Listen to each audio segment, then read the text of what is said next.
I'm Eric Newton, and this is The Together Show. We all know relationships take work, but what is that work, and how do we do it? As a former divorce lawyer, I've watched thousands of couples break up firsthand. Having seen the worst in relationships, I decided to try to help couples stay together.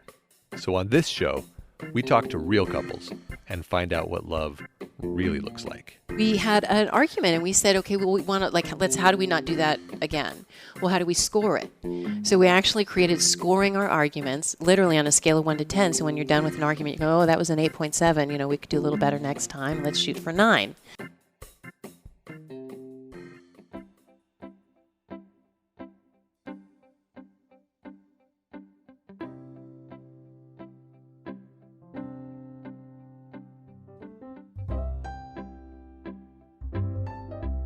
Welcome to the show, everyone. Thanks for listening. This week's episodes are about allowing our mess to be our message. And that's a line that our guests this week borrow from a dear friend of theirs, and they'll reference her in the middle of the show. And these are words that these two really do live by. I have to admit that I'm usually a little hesitant to bring experts on the show. I find myself concerned that they'll hide behind their expertise rather than using the show as an opportunity for transparency. So far, my fears have been unfounded, I'm happy to say, and this week's shows are no exception. Gaby and Raj Sundra are the authors of a book about relationship development called Relationship Fun and Games, and they lead couples workshops based on the principles in their book. And what's absolutely fascinating about this couple is not their book, it's not their workshops, it's the determined way in which these two take every single conceivable challenge in their relationship, dissect it to its root elements, and turn it into a tool for the rest of us. It's an extraordinary and, I have to say, an inspiring process to observe. I had a blast interviewing these two, and I think you're going to love both the honesty and the tips that these guys share with us. Now, we're publishing 2 related articles on the magazine side of Together.guide this week. They're called Why You Should Tell Your Partner Everything and The Conflict-Free Relationship. As a side note, the conflict-free relationship is the result of an email conversation that I've been having with the couple who wrote that story about whether conflict is in fact avoidable in a relationship. They say it is, and as you probably know by now, I say it's not. But regardless, their article articulates a very interesting process for communication in relationships. So with that, let's go to our interview with Gaby and Raj Sundra. Okay, well, all right, now then fast forward to the part where people thought you weren't going to make it and somebody actually told you not to get married. Yeah. So we had a pretty up and down initial period. I would, excuse me, honey, I would often joke that you could call it volatile, but it was predictably messy, so it wasn't really volatile if you can predict it, but it was consistently messy. We had done, each of us independently had done a lot of personal development work and looked at ourselves, and I think we're priming ourselves for like a life partner. And who knew that finding the right person for you could stir up so much crap? It's almost as if it's the point of finding the right person for you that you stir up the crap. Yeah, and that is totally not the way we view it, right? In normal society, it's like if a person stirs up that much stuff, then they're not the person for you. Right. What you hear all the time, it shouldn't be this hard. Yeah, it shouldn't be this hard. Yeah. So there comes along our engagement party. Yes, and actually a dear friend of us at our engagement party pulled us aside and sat us down and said, we thought he was going to give us a present. So we're like, our engagement party, sparklers out, the whole bit. And he says, I don't think you guys should get married. It looks pretty messy from here, is what he said. Those were his exact words. Yeah, it's, when people are getting married and they're like, if anyone has anything to say about these couple not getting married, say it now. And this was before any of that happened, but... He was saying something. But it was a good wake-up call for us because he couldn't experience the intuition because it was messy. Like, we couldn't argue with that. On the outside, it was messy. But internally, when we met, it was the opposite of, when they talk about the butterflies and all of that. It felt like we'd been together for 40 lifetimes, not just 40 years. And it felt so relaxed and comfortable. I realized that those butterflies before, that's anxiety because you can't be yourself and you're trying to be something you're not, and you're going to find out that they're going to find out that you're a fraud. With Raj, there was none of that. My whole body just relaxed being near him. But there's all sorts of stuff on the outside. I was really task-oriented and masculine and not had a lot of space for emotions. And he didn't quite have a handle on his emotions as the way he does now. And so it caused all these flare-ups. I'd go into this father-child behavior. Like, he'd get upset about something, and I'd go into, like, get it together. Damn it, you're ruining it for me. And it was just really, really messy. Social events, struggle. the dinner parties that you get into the fight. And, when you're that couple, or like, we're that couple. Yeah. Do those happen now? No, we're not that With couple us, you mean? anymore. Yeah. We do fight. We had 2 fights last year, 2.5 if you count the 20-minute argument on Christmas Day. And fight meaning big fight. Big fight. Tears. What do we say? Yelling Yelling and tears. We define a fight. If there's yelling and tears, that's a fight. And otherwise, it's just An argument and discussion. okay. Yeah. And we have plenty of those, but we use them as ways to work through things. We're always looking at how often does it happen, how bad does it get, and how long does it last. And so our goals are always, we know that things are going to happen. It's progress, not perfect. So like in 2014, we had 3 fights. So we said for 2015, our goal was 2 or fewer. And almost made it. You can't do that, though, right? Because it's a game to play. Why it's a can't game. you? Okay, I guess it's a game. It's not that, we lose if we have 3 fights. It's just a game worth playing. We like to bring, you talk about relationships being work. Yeah. We want to change that model and have it be more play. If you spread it out and do a little bit in different areas, in those micro moment interactions you have with each other, that's where the quote unquote work is. Yeah. But we're really playing to make that happen. Yeah. And we had some work to do. We actually went to a year of therapy before we got married. Before you got married. Okay. Yeah. In fact, people said to us, "Oh my gosh, we're going to therapy now. What's it going to be like after you get married?"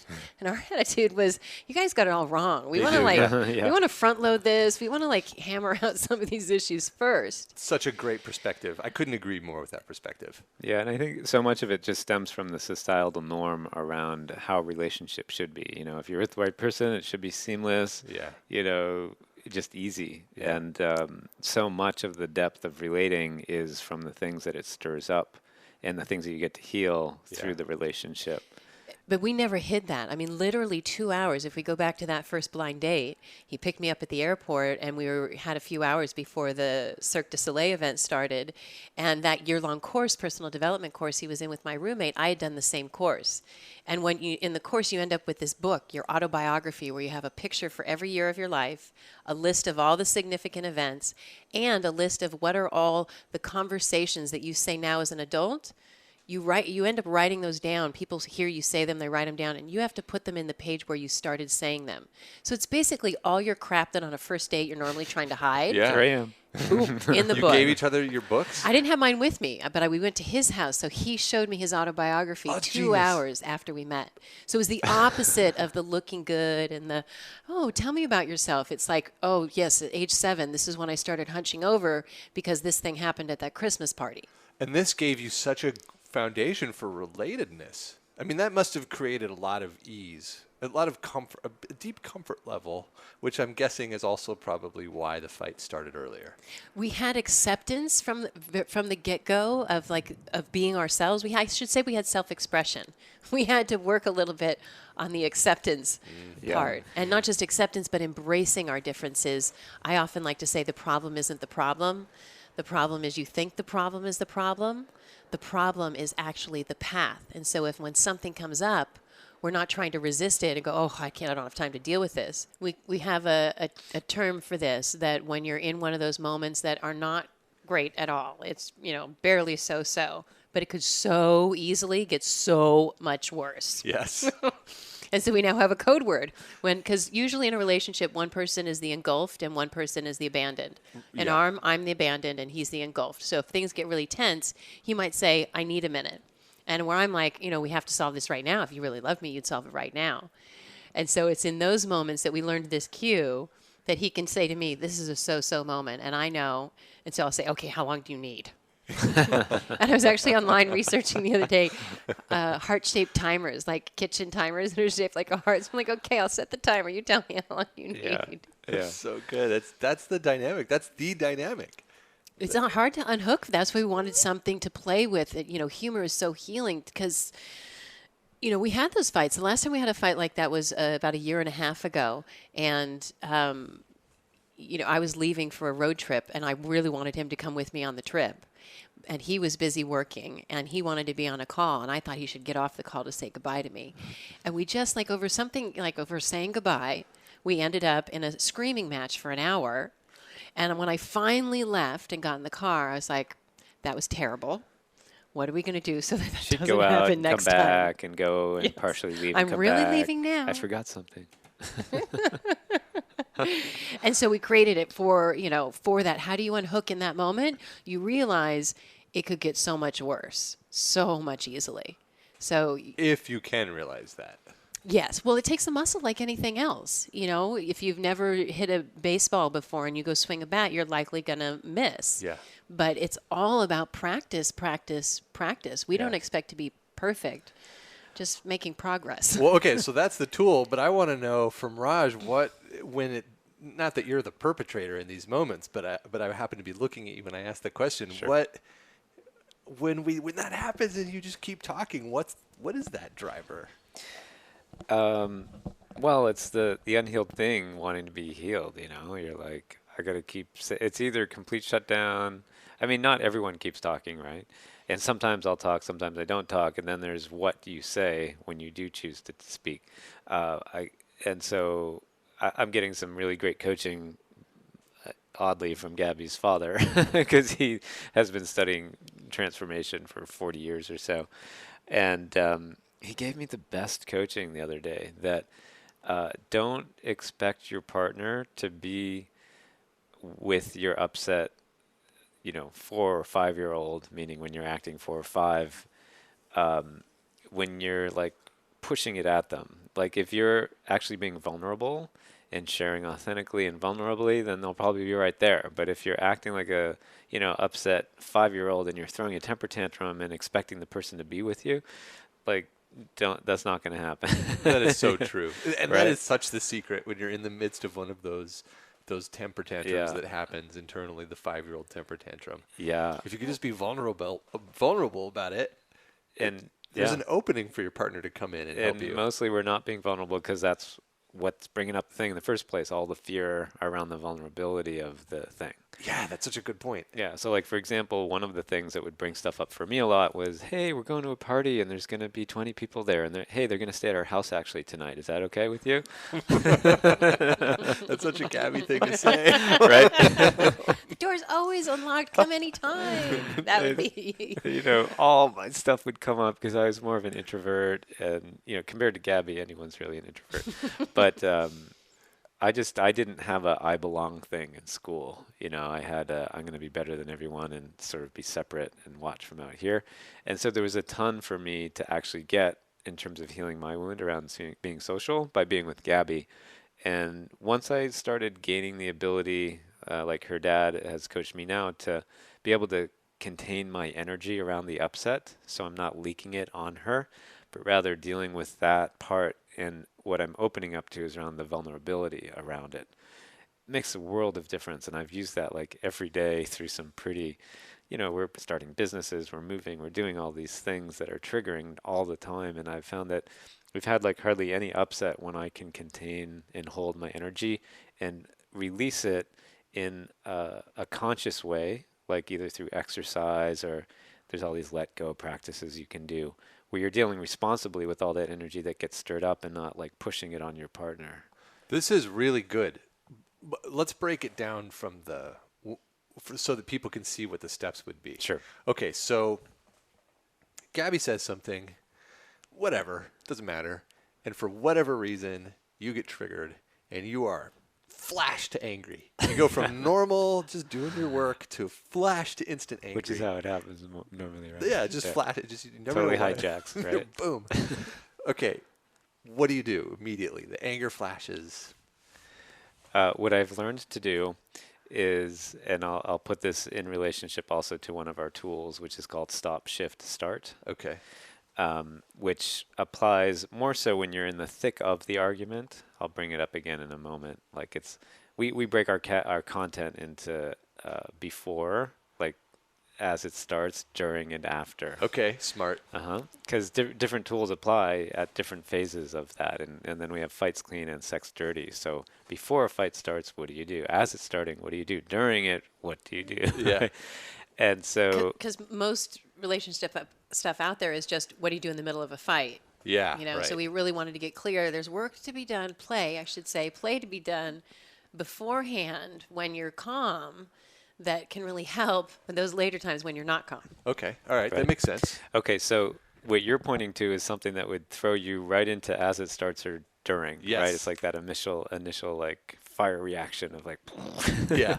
I've established when I'm resourced and not like exhausted or hangry or whatever, the ability to like, oh, that totally triggered me, right?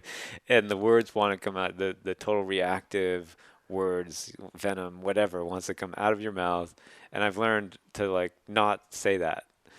That doesn't happen so well when I'm like really over the top and tired and whatnot, but more so I've developed the ability to hold that energy. And Yeah. that's like a really good way to think of it. Just hold your energy. Like I think the ninja tip for guys is learn how to hold your emotional upset. Now, okay, but I could hear a guy saying, "Oh, so I'm supposed to repress it." Okay. So it's in a sophisticated way holding it so that you can actually heal from it. So it's not a repression, it's actually the opposite. It's a healing modality. Yeah. And you actually said to me, I just got really triggered. Instead of reacting from being triggered, Or pretending you're not. pretending triggered. you're not triggered. You're acknowledging I am in fact quite angry. Yeah, and as this observation, like, wow, I just got triggered about that. Yeah. Okay. Right. So that's actually a great little side part of it is communicating to the partner, hey, I'm triggered right now, which could set your partner off into a trigger. Why are you triggered about that? yes, yes, it can. Right. So, but then that's their thing. Then they get to hold their own trigger. Sure. And if you say it in a responsible, vulnerable way, there's such a difference from like saying it as a reactive trigger. I'm triggered. to, like, hey, honey, I'm really triggered right now. I need some space to actually deal with this. Hey, I'm going to go work. And then so there's stopping it in that moment. And you called it repressing, but you're in a sophisticated way letting it out in a way that is actually going to do something about it. So that can be a really aggressive workout that you do, a run. Maybe you go into a quiet room and yell. Yes, he pulls out the boxing gloves. Sometimes I come in, I'm like, yeah, that's a do a workout. P90X and an X, And there's something really deep in you that wants to be healed, and reacting at your partner isn't going to heal it. It's actually going to probably make it worse. Yeah. And so letting your partner know what's going on, dealing with it in a way that actually lets the energy move, because you got to move the energy. If you suppress it, like you were saying, it just builds and stays there, and it's just waiting for the next time your partner says that, and then you're gonna like crush them, right? And then once you move the energy out of your system, I find that I need a little reintegration break, because you're like, you just move so much stuff, and if you go then talk to your partner, you're still gonna leak. Yeah. So I just take a little time and get myself sorted out, maybe a little nap, and then I can talk vulnerably, because usually it's like a fear of death, even though we have no idea. 20 people staying at my house that I don't know, death. Right? Yeah, if you're saying if you track the fear down to its most root level. You have a survival fear of like that thing equates to death, even though it's not. Yeah. But from your childhood, it appears that way to you. You've made that up. Yeah. And in the moment, it's just like, well, I really hate having people around. Yes. I can't believe you didn't know that about you. Yeah. Should How know could you be about so me. inconsiderate? Yes. You're just after 20 years, you should really. Okay. How So would you instead of suggest saying that, go do your boxing or whatever you need to Yeah. let it out. Then take some reintegration time after the Yeah. physical expression. And so the stopping is stopping and not just reacting. The Yeah. shifting is doing something to shift your energy to like let it out. Yeah. And then the start part is then what you do after that.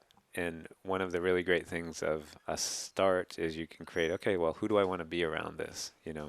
I want to. Because Raj and I, we have a short paragraph that we've memorized that's our declaration of who we are as a couple. So we're not waiting for those problems to emerge, but when we say this regularly, you can see what's the gap between who we say we are and what's happening in the moment. What's the paragraph? Well, I'll tell you that in 1 second, but just so I don't forget this thought with the stop, shift, start is shorthand for us saying we have in advance made a clear declaration of who we are as a couple, and we are not being that right now. I've got one big toe in that reality. Will you take my hand and meet me there? So it's stop the reaction, shift your state of being. And let's start living into what we had created. And so that what we created in that context, should we say it together? Sure. The shared relationship vision. Mm-hmm. I love my marriage and my wife. husband. We are playful, peaceful, and passionate. We are hot for each other and express it daily. We generate with intention. We communicate with care. We contribute. Oh, we seek. No, we don't want to forget that one. We seek to spot, understand, and meet each other's needs and delights. We contribute to the world. We care for our bodies. That was a new one. We care for our bodies. And we're abundant with our finances, time, energy, and love.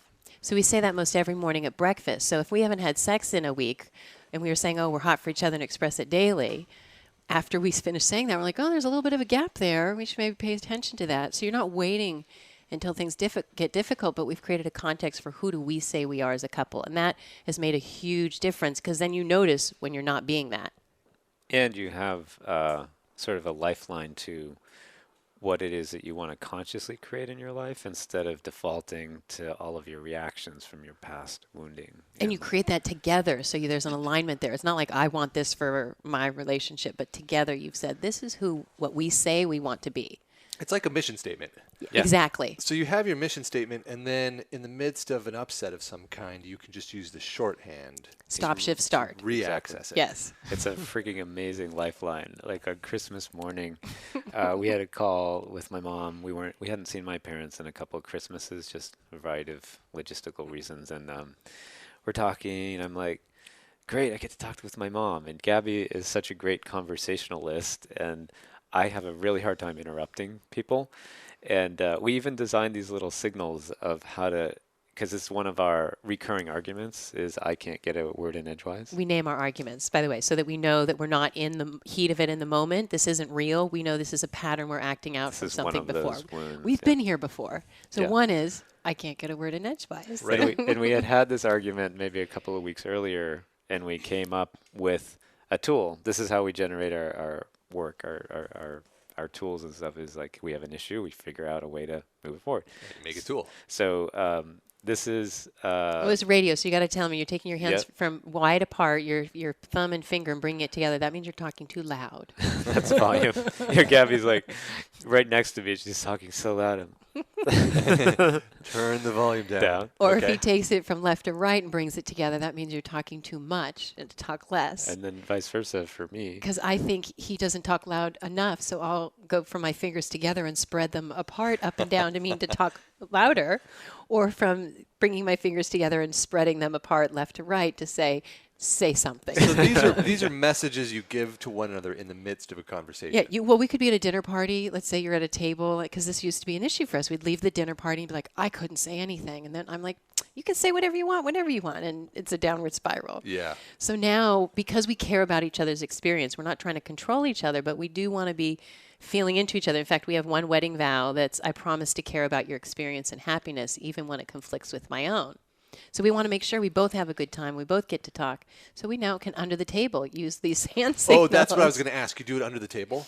Well, across from the room, we can do it. If we're on the phone. Because I can imagine, this isn't really that big of a deal, but I can imagine other people going, that is so gross. Why is she squeezing her fingers at him? That's so, or how dare he demand or give her that signal? Sure. So we're a little more stealth. You could do it under the table or, kind of show it. But it's been fun, and it brings a little humor to it. Apparently, though, I needed to recalibrate on Christmas because he was doing this, and I kept thinking I was doing it. This. I'm talking less. And I'm like, I can't get a word in edgewise. It wasn't less enough. My mom. It's Christmas.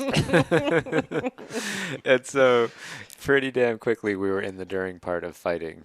And the stop, shift, start thing was our total lifeline on Christmas morning. It turned like a complete Christmas disaster into like a 20-minute argument. Because what you're saying is this isn't who we are. We have fallen into a human default trap.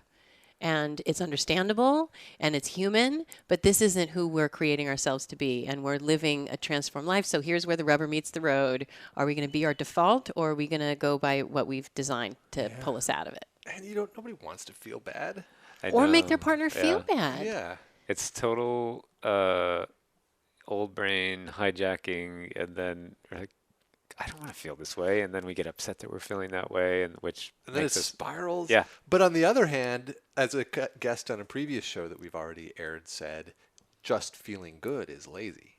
Like if all you care about is trying to feel good. So you guys have found this middle ground where you get yourself out of the downward spiral, but you use the fact that the spiral began as a way to... It's like fertilizer. Well, there's a saying, life is like photography. You develop from the negatives. You are just full of perfect, clever sayings, Gaby. Well, I want it to be memorable. I'm a fan of brain science. And so that's why I use alliterations. Sure, it's fun and cute, but because it makes things more memorable. Whether it be stop, shift, start, or whatever it is, the hot and bothered backseat driver. I want people to remember these tips so when they're in the thick of it, they can do something about it. Because that's what we really need. We're never taught, and as far as I understand the premise of your work really is that, relationships require some work or play, however you want to say it. It takes something to have a great relationship, and somehow... It's skill, not luck. Yes. Yeah, and societally, somehow it's ingrained in us that it shouldn't be. And if it is, you're with the wrong person. There's something wrong with you. Right. And in fact, it's actually the beauty of relating is that it helps you heal the stuff that you need to heal to have a great life.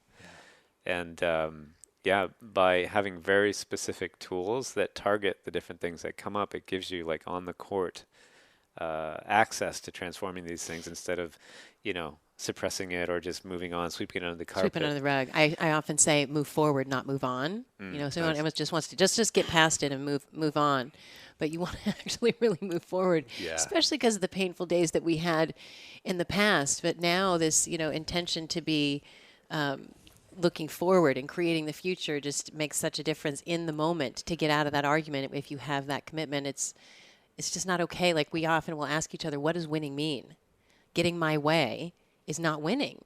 Because if I get my way and he doesn't get his way and he's not happy, then I'm not winning. Yeah. It's only if we're both winning are we actually winning, if you really care about your partner. It takes something to realize that. If we're so ingrained in always trying to survive every day and not be scared, you can't see that, in fact, there's an enlightened self-interest to giving up your perspective sometimes. Right. Or is it compromise? Not compromise. To me, it's awareness. It's awareness and communication. So one of the most recent tools we just came up with is called the argument even better ifing.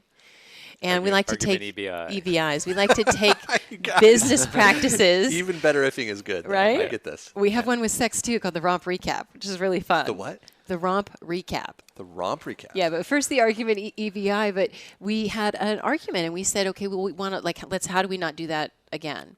Well, how do we score it?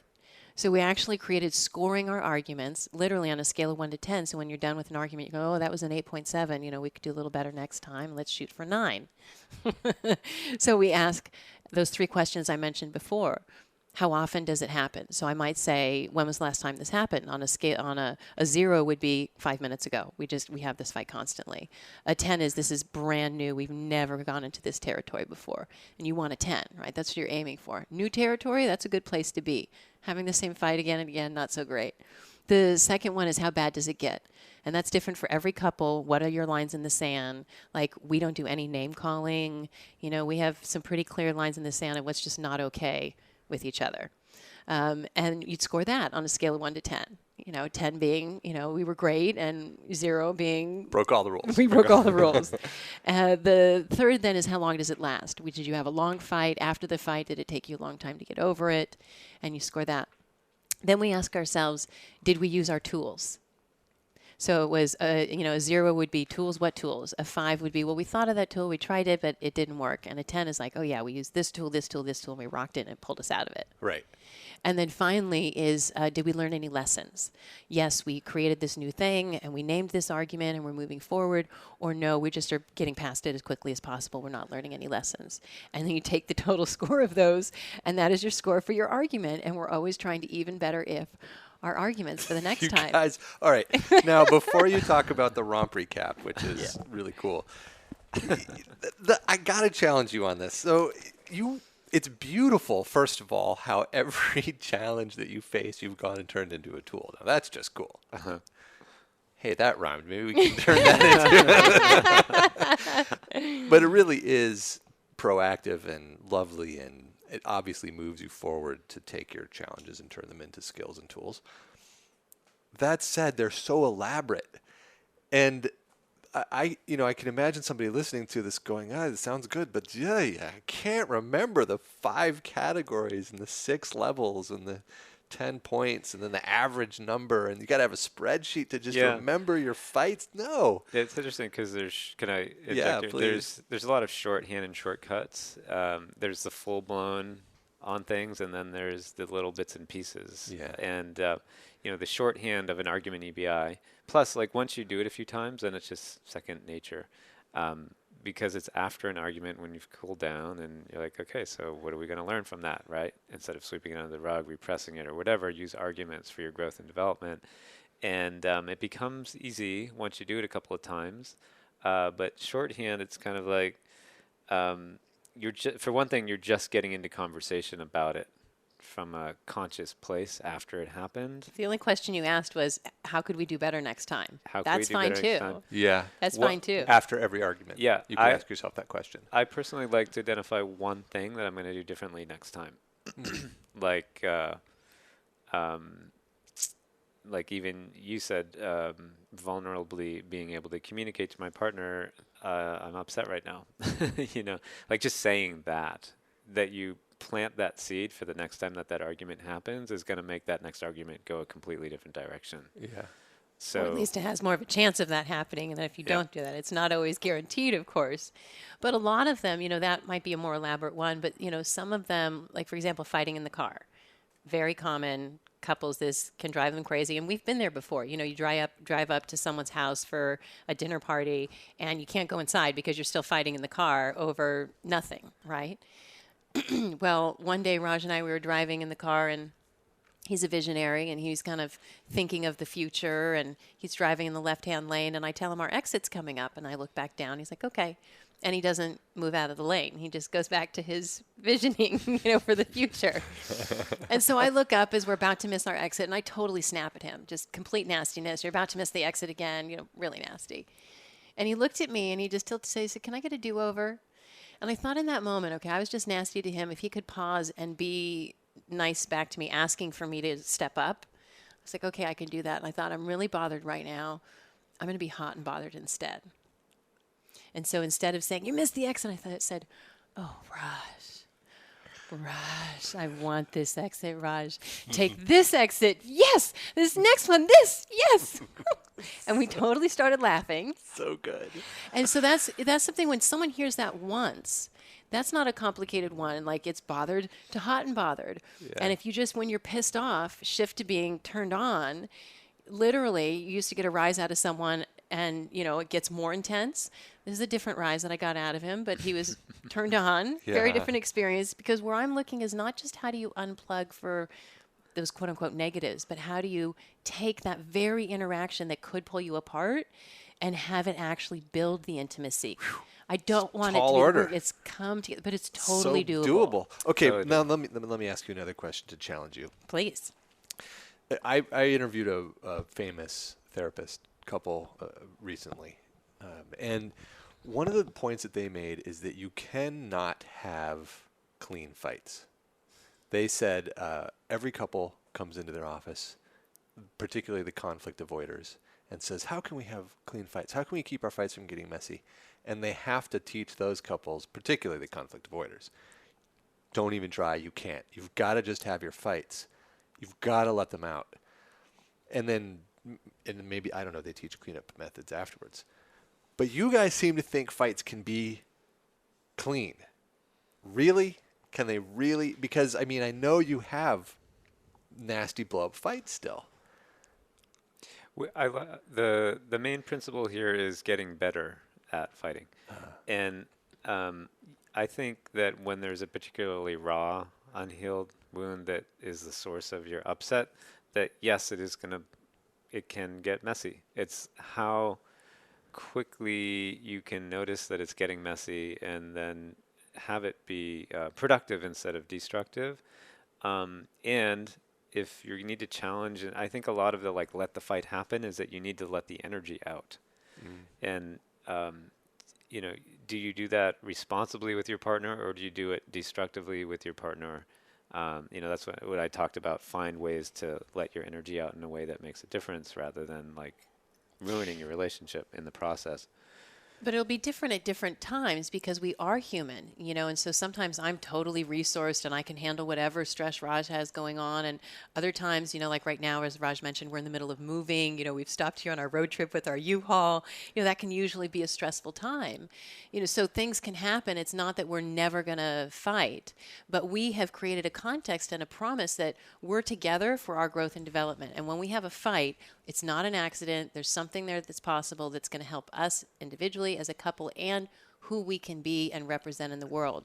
So if we have a context for our growth and development, it makes the arguments easier to get through, faster to get through. We learn from them. And really, it's a context that we're creating. Because remember, look at in our own history, these impossible things that can happen. You say, it's impossible, right? Well, look at, going to the moon. We said we're going to do it, and then we made it happen. The phrase I like to use there is commitment creates method. You don't have to know how to do it. You just have to be committed. We're going to always have our relationship getting better and better and better. Yeah. Back to the sex with the recap, we said. Well, let's recap what you two just said first to bookmark it. Sure. Because those are bookends to what you each said to this concept is so lovely. Raj, you said, we're getting better. It's a process. There's no end. There's no perfect. And then Gaby, you come in and say, yeah, and that process is why we're together. That's the context for the entire relationship. Is in fact, this process is what develops our relatedness and our personal growth. Mm-hmm. It's such a beautiful way to hold the entire experience of being in a relationship. Yeah. Before we go to romp recap, I wanted to touch base on something that you said earlier when we were just talking. Before we started the interview around the nature of your work, what you're doing here, and relating, that relationships are important. Could you restate that just so I have it fresh in my mind around? Yeah, my view is that relationships are the fabric of the human experience, not just romantic relationships, but all relationships with all other people and physical objects too. But relatedness is what it means to be human as opposed to something else. Right. And I think you also said something about that there was something in there about that it can take some work to be in relationship, right? I don't remember what I said specifically, but I certainly believe that. Yeah. I think that and that I think that the work of relationships is in fact our sacred work. Yes. Yeah. So that being one part of the equation, that our work in relationship is sacred work, right? And then the other that I'm trying to find the thread, and I'm not quite finding it, is that the context of your relationship is so decisive. Yes. That, do you think it's just going to be easy? And as Gaby likes to say, me, myself, and mine, like it's all about me and I don't care about your needs? Or is it something greater that we're, spiraling upward ourselves individually and together through what comes up in the relationship? And if you hold it like that context is that you just expect there to be work done, and you expect there to be, I like to say there's a escalating roller coaster. Like your highs are higher and your lows can be lower, and just expect that to happen. But you can, when in terms of expectations, there's a lot of research on how powerful expectations are. And so when you say, it's not possible to fight clean and that people should, go ahead and fight, I just want to poke at that just a little bit, because we have completely retired some of our arguments. We just don't have them anymore. Now, there's certain arguments that will go away and come back. Raj mentioned the one earlier, I can't get a word in edgewise. Yeah. And that, might go away for a couple of years and then it comes up again. But like for the first 3 years we were married, we fought almost every day about how we made the bed. These silly things that could even it doesn't have to be something serious for it to get heated. We don't have that argument anymore. So I just want, anyone listening out there to really believe, again, Raj was saying context is so important, that it is possible if you identify what's going on to heal that and retire it. And at least it may not come up never again, but you can reduce it and minimize it and catch it earlier so that you're seeing it's happening and you're interacting with it rather than you being a fish in water and you're completely swept up in it. And because often when people get swept up in it, they start to question the relationship. Yeah, this is just making me think so much about the power of context. Like, the context gives everything in your experience of something. Totally. Context versus content.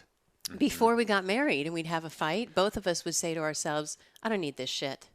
Yeah. Right? We've all said that. You're in the middle of a fight. You're like, I don't need this. Yeah, and right? what's the context going on there? Yeah. Name that context. Well, that context is like if I remove myself, like this whole thing is your fault. I don't need this from you. You're not worth it. This relationship isn't worth it. And I have an exit stage left at any moment I want. Yeah. Whereas when we got married, the context became, this is our shit. And what are we going to do about it? Because we've committed. Did you have to consciously shift that? Or did Completely. it happen culturally? Oh, no. Because that is kind of the cultural benefit of marriage, but it seems like a hard one. For me, I had personally, you can answer it for yourself, I had to shift it myself. It seemed to happen, it needed to happen, but it didn't just happen by itself. Yeah. But I was really grateful for it because now we had a different context to handle something. We mentioned our wedding vows before. We have 12 and focus on one per month. And December is, above all else, I promise to be your partner forever. It's not for everyone, but we have agreed that we want to live the rest of our lives and see what will happen in this experiment when we've been together decade after decade after decade. What does that look like? Yeah. But that's a context that has us address issues differently. It's not like, well, forget about him and we can live parallel lives. Nope, that's not the game that we're playing. We're playing a game that we're both going to live as rich a lives as possible individually and together and see what we can then contribute through that. And Raj, do you remember making that shift? Let's see. I'm not sure if it was a discrete moment, but definitely over time. I think it's something that goes along with the commitment of marriage, and I was watching something the other day. Maybe it was someone was getting married on TV and everyone was wishing them luck. And I'm like, it is a big freaking deal to make a commitment to somebody to be married. And you're basically saying, I'm going to take on all my shit and I'm going to help you take on all your shit. And we're going to take on all of our shit together. And it's like going into battle, for the rest of your life in a way that's going to lead to your betterment and your partner's betterment and the world's betterment. And hopefully a whole lot of enjoyment as well. Yeah, there. that's true. It's personal development, but we want to remember it's Yeah. playful, peaceful, passionate is what we talk about. We want all three. Yeah, and I don't want to put a spin on that relationship is like horrible or anything, but It's not drudgery. It's just work. yeah, it's work or play, however you look at it, and it takes something. It doesn't just like we just did a webinar, the number one reason relationships fail and what you can do about it, and what might you say the answer is the number one reason relationships fail? Well, my view has always been that it's unresolved internal issues that we scapegoat on our partners. Mm-hmm. And that could fit in with this. We're saying it's apathy. It's when people put their relationship on autopilot because they say this shouldn't be this hard, or let's just get through this, or we'll talk about it later. And they don't. I say if you give your relationship just a little bit of intention, attention, and action spread out over time, it doesn't have to be work. It can be much easier, and it makes a huge difference. But most people just avoid it and step over it and avoid it and step over it until it's a huge explosion, and you can't. And now you've got all of this mess that you're dealing with of all of these wounds from childhood. So when we mentioned we did a year of therapy, that's what we focused on in that year, were what are those childhood wounds? Yeah, that's what the premarital therapy should be. That's like the textbook purpose for it. And Right. named them so that we could see when they were coming up. So I could see, oh, he chose me because I remind him actually of his brother. And his big brother was fairly dominating with him. And so he wanted someone who has a strong personality so he could find his strength even in the space of someone else being strong. This is very imago. Was it imago therapy? It was imago Okay. therapy. That's so good. I Good love nose, imago. good eye. Well, the great thing about imago is it removes all blame. Yeah. So the very things that we didn't like about each other, to shift your perspective that I chose that for a reason. And now I can take responsibility for why did I choose that, instead of I don't like that about you. And it was just a completely different dynamic. Yeah, it totally shifts the context back to that concept. Mm-hmm. Yeah. Okay. So you do remember that it took some work to make that shift for yourself. Yeah, I think I'm not exactly sure when this happened for me, but in personal growth work, you at some point get your head around the fact that things happen, you process them, you make up something about it, and then you react. Yes. And if you had 2 or 3 people with the exact same circumstances but different backgrounds, they would all react differently. They would all make up a different thing about the thing that happened. And so mostly what we do is we say, why are they doing that? Like, why were they upsetting me? Yeah. Like, don't they get it? Like, what's wrong with them? And now it's more like, what's wrong with me? Not wrong, but what's going on internally that I what's have happening? that reaction. Yeah. And I think in that is my variation on, what Gabby said earlier around, how did you say it before? Which part? Just the question that you're asking, when did I get it? When did you make the shift to the context of marriage from being a single guy who could leave at any moment? Right. Yeah. I don't need this shit too. This is our shit. What are we going to do about Right. it? That Yeah. I mean, I think part of it is just seeing how big my life was getting through dealing with all the stuff. Yeah. Like the candy at the end of the tunnel was way bigger than going down the other tunnel of You life by myself. You could see the candy. Yes. Yeah. That is a great shift. Okay. Let's turn to sex. Okay. So Let's talk about sex, baby. Let's talk now about you. you already mentioned, I shouldn't have cut off the song. I should let you keep singing. But okay. So you were talking about this idea called romp recap. Mm-hmm. Okay. So romp recap is catchy and cool, and I want to hear about it. And I also want to bookmark, when we were first getting to know one another a few years back, there was a challenge in your sex. There were a couple challenges that you shared with me in your sex life. One, I remember, was that, Raj, you were really working on your physique, and Gabby, you felt like you weren't, and you were really upset with your body. And if I recall, that was an issue for you sexually, but not for Raj. He loved your body at that time, if I recall. Well, he's always been a pretty positive, but the more I take care of my body, he's The more positive He's I the more positive he gets. Yes. We'll put it this way. I used to shower by myself a lot more often, and now when I jump in the shower, he will often jump in with me. You'll notice that he's there. You mean since you've been Yes. working out more? Yeah, but it's not like I've had that much of a physical shift. For him, in many ways, it was just that I was caring for my body. But I did definitely have a shift in my conversation. Like, I used to exercise so that I would love my body, so it would look a certain way. And I was then taught to exercise because I love my body and because I want to take care of it. Another context shift. It was a huge context shift. And so, because before, every time I was working out, I was kind of making myself wrong and feeling bad. Do this so that you get in shape. And now it's a very different attitude of, thank you, body. So I'm going to move you because I know this is what's going to make you healthier. And that has made a huge difference. Plus, exercising with Raj, that was definitely a big one for us, that the whole process brought us together. Again, those things that are pulling you apart, if you flip them around, they can be the very things that bring you together. Yeah, that's so great. And has it in fact impacted your sex life, or are these separate conversations? Totally. Yeah. I'm a very physical person, and I put a high amount of attention on my body, whether it's ego driven or what, I don't know, but it's just been the way I've been. I've been an athlete in my life, and I just noticed that when Gabby started getting in better shape, that I was way more turned on just naturally, like just, it was easier turn on that way. Yeah. In fact, he corrected me the other day. I said, Oh, this is great. he said something about that he was turned on, and I was telling someone else that, yeah, Raj is telling me he's much more turned on, and Raj interrupted, and he said, no, I'm turned on by you. He was like, I'm not just feeling turned on, No, I'm feeling turned on. I actually used the word horny. I'm feeling way more horny these days. And, Yes. and my friend said, that's great. Raj said he was feeling horny. And I said, no, I'm feeling horny for Gaby. Yeah. So, that's great. yeah. I something that I process a lot is how people work through when they're no longer feeling physical attraction for their partner and their partner isn't doing anything about it. It's hard enough sometimes to even make time for sex, but to make time for sex when you're not feeling attraction for your partner, I imagine that.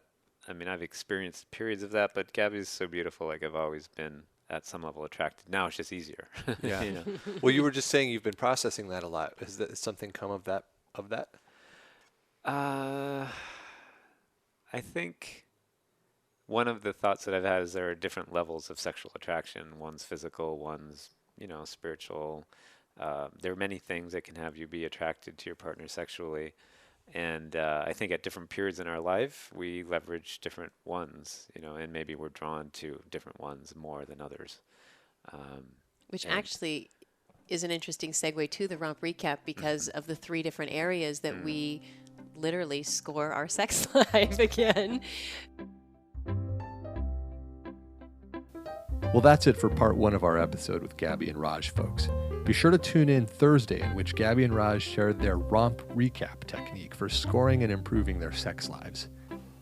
If you'd like to learn more about Gaby and Raj, you can find their website and all of their courses at relationshipfunandgames.com, where Gaby and Raj teach us how to keep the fights clean and the sex dirty. And I'll put that link in the show notes as well. If you liked what you heard, please subscribe to us on iTunes. It makes a big difference when you do that. If you have any questions or comments, or if you'd like to be on the show, please reach out to us via one of our platforms. You can find our website at www.together.guide. Our Facebook page is facebook.com/togethershow. Twitter and Instagram are both at @together_show, or you can email me at host@together.guide. Our producer is Charlene Goto. Our web designer is Courtney Munna. Our art director and my one and only is Aubrey Pick. She's the whole reason, folks. Thanks once again to my guests, Gaby and Raj. Guys, it just never stops. That's why I love you. That's all for today, folks. See you next time.